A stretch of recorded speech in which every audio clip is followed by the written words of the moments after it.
Did Bryan Rust just make himself public enemy number 1 in Vancouver? I think he did.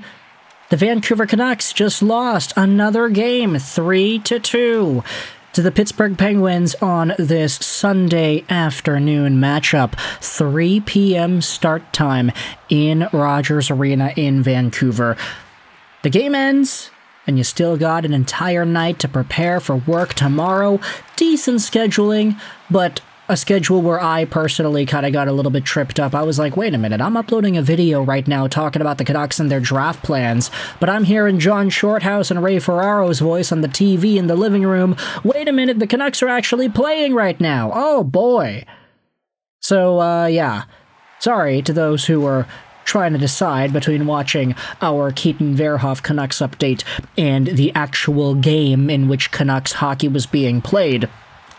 But either way, this was a pretty good matchup when it comes to the work ethic, the effort on the ice. You know, we said this about the last game when Vancouver dropped the at-home decision to the New Jersey Devils, that the fact that the Canucks battled back, they got things within one, you could tell they were passionate to win, they wanted the better result, you could tell that there was effort, determination, and drive there, and that's really all that matters. Yes, the Canucks lost in regulation again, which is, in the grand scheme of things, better for the team. But to see them go down with a fight, to see Filip Hronek getting all pissed off that there was no icing at the end of the game when the puck got sent back into Vancouver's zone, that's the work ethic you want out of a team like this. You want a team that demands excellence out of themselves, even though they can't buy a win. You want players that don't give up, that fight until the very end of the horn, and players that will put themselves in the scrum, fighting the battles, working to get that puck back, even if it costs them the back of their heads like Brock Boeser, because, no, Bryan Rust, sorry buddy, you gotta get suspended. That was absolutely terrible. Not pointing fingers, not naming names, but I feel like for a lot of Vancouver Canucks players in the past, you could definitely sense that once the game was out of reach, once there was no more opportunity for Vancouver to take any sort of a positive result, you could tell that some Canucks players would just lollygag and just wait till the timer runs out. Again, not naming names, not pointing fingers, but this Vancouver Canucks team right now, they tried. And that's all we really care about. Plus the loss. We care about those two. But the Vancouver Canucks ended up in a very weird first period where there were 2 goals scored by Pittsburgh and by Vancouver that were both disallowed. First, you had Pittsburgh scoring in a weird play where Zeev Buium got hit in the head with the puck. He ended up going down and falling into the corner, and then the puck was centered out in front, and then it was buried. But the goal was called back due to offside, which of course does not negate the Zeev Buium injury. He got hit up high with the puck and needed to play the rest of the game with a face mask, the clear glass little projection in front of his face there. So, very uncomfortable situation for Zeev Buium. It was still 0-0 after the fact. And then Vancouver scored a long drive from Connor Garland at the point. Ends up going in by Stuart Skinner, but it's called off due to goaltender interference because Teddy Blueger's big behind ended up slightly touching Skinner before the puck went in. And this is one of these things where it was like, really? Like, was that small little piece of contact disabling Stuart Skinner from being able to make that stop? I don't know, and I wouldn't really guess so, to be honest. But they call it goalie interference. It's still a 0-0 game. And the second period is where Pittsburgh just spread everything wide open and they started putting it on. Evgeni Malkin scores his 13th of the year, assisted by Tommy Novak and Igor Chinakhov. The play comes in on the rush, Novak goes over to Malkin in front, and he ends up barreling over Kevin Lankinen as he gets that cross-crease goal to go. But Lankinen kind of lunged forward as well, so I don't want to make it seem like, oh, that was goalie interference or whatever too. And then you have the local kid, 11th overall pick in the most recent NHL entry draft, Ben Kindel, a guy who made the team out of camp, despite the fact that nobody really thought he would actually be available for the Penguins as an option this season. He's from Coquitlam, so he had a bunch of family in this game, and he ended up scoring twice. First, he deflected a Ryan Shea shot, he centered it, and Kindel was right there on the doorstep. Vancouver defense not really touching him at all.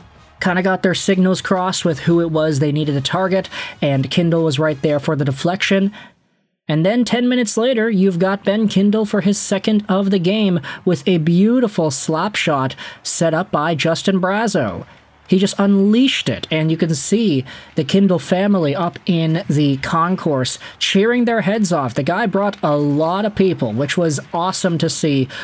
Hometown guy coming back to Van, scoring 2 big goals, and the inevitable game winner for his hockey club. That's his 9th and 10th goals on the season. Ben Kindel has been an underrated gem this season in the National Hockey League.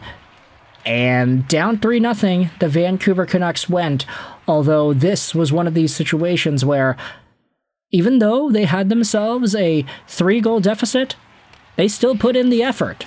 They still went out there and put in some good work in the third.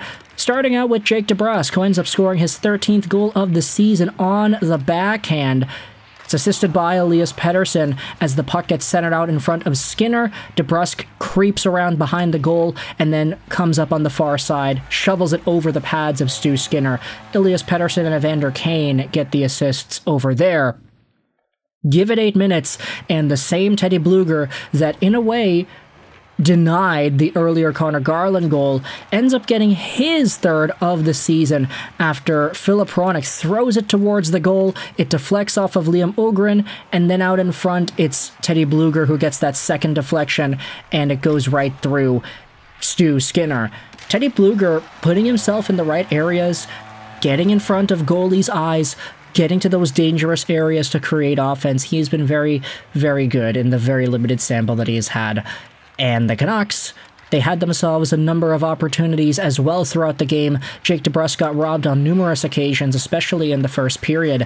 And then you had the big push towards the end of the game to try to tie things up. This is ultimately what we want. A Canucks team that is working hard, that is trying, that we can actually look at and say, yeah, they lost, but they played a decent game. It wasn't that bad.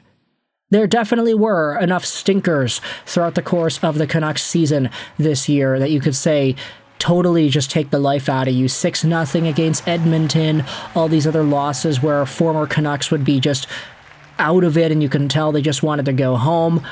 But this team, in the New Jersey game, the Washington game, and especially in this game against Pittsburgh, you can tell they wanted it. You could tell they battled up until the end.